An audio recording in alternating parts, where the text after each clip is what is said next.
we're joined by candidate Lindsay Bell for City Council. Thanks for coming in. Thank you. So why, Lindsay Bell, are you running for Kelowna City Council? What's motivating you? My children, and that when they're old enough to come downtown, I want them to have a safe place to play. Right. And not worry about the so right needles. away, you Yeah. hit on that big issue of the number of people who are living downtown, many of whom have mental health issues, drug addiction issues. Is that topping your list like it is so many people? Well, of course it is, but safety first and foremost. That when we're at the beach, my kids aren't going to come out of the water with a needle sticking out of their foot. Right. So we need to make the downtown area of Kelowna safer. Okay, let's talk a bit about your background. You work in the hospitality industry at the Guest House in Peachland. Yes. And do you have anything else in your background that you think sort of prepares you for the role? Yeah, I have a bachelor's degree from McMaster University in sociology. I spent a year studying corrections and parole at Sheridan College. I worked for 5 years at SLAP's facility for maximum security for young offenders. Wow. Yeah. I developed the first youth group, instrumental in bringing the Boys and Girls Club. So I'm very focused about children in the community. Right. Okay. So when we talked earlier about this issue, about safety and these people who are downtown, and you said that we need to be less lenient. Less lenient, yes, at the BC housing. Tell me your strategy. Well, my strategy would be just from talking to the community and the gentleman who used to run the Spirit of Halloween. He said that they need to crack down. That's the building that currently owns. Yep, and he used to run it. Cornerstone. So I found him and had a little conversation with him, and he said they're becoming too lenient. They need to crack down on these places. Right. There's blood. There's. So hold on. You incarcerate them. Is that a solution? Well, most of them get arrested. I read an article that said this man was arrested 26 times in 4 months. Right. 26 times. Right. So we don't really have room to just put them somewhere long term. So out they come on some sort of recognizance. So what's your solution? Well, there's the opportunity once incarcerated to assess their mental health and their addiction needs.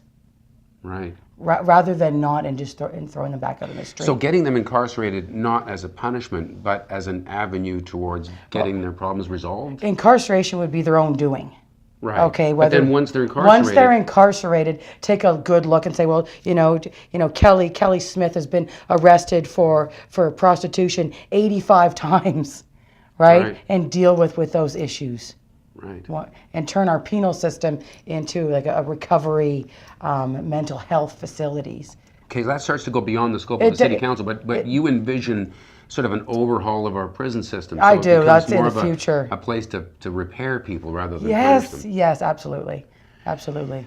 There were some other issues that you wanted to get to. You think that we've kind of dropped the ball a little bit on things like plastics? Yeah, but first of all, before I go on to that, I wanted to make one more point about the center of gravity. I want to make that completely a 19-plus venue. No more minors. No more minors. It's too dangerous. It really is. Right. So. Okay. There's one. But let's get on to the environment. It seemed to me that for a while there, Kelowna was really at the forefront of being in, putting the environment first. But have we let that slide on the plastics I don't know if issue? I would use the word slide. I think it hasn't been a priority. Right. And on council, I would make it a priority. Banning plastics? Just following the model that Victoria has on banning one-use plastics in the restaurants, in the shopping centers. Okay. Another thing you brought up was unsightly properties? Unsightly properties that have... Have we dropped the ball there?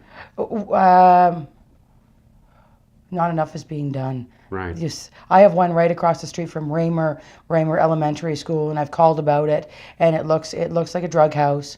It's got broken shutters. It's got wooden slats missing from the fence, metal fences that are bent, overgrown grass, and it's been sitting there for over 2 years. And that's just one example. Right.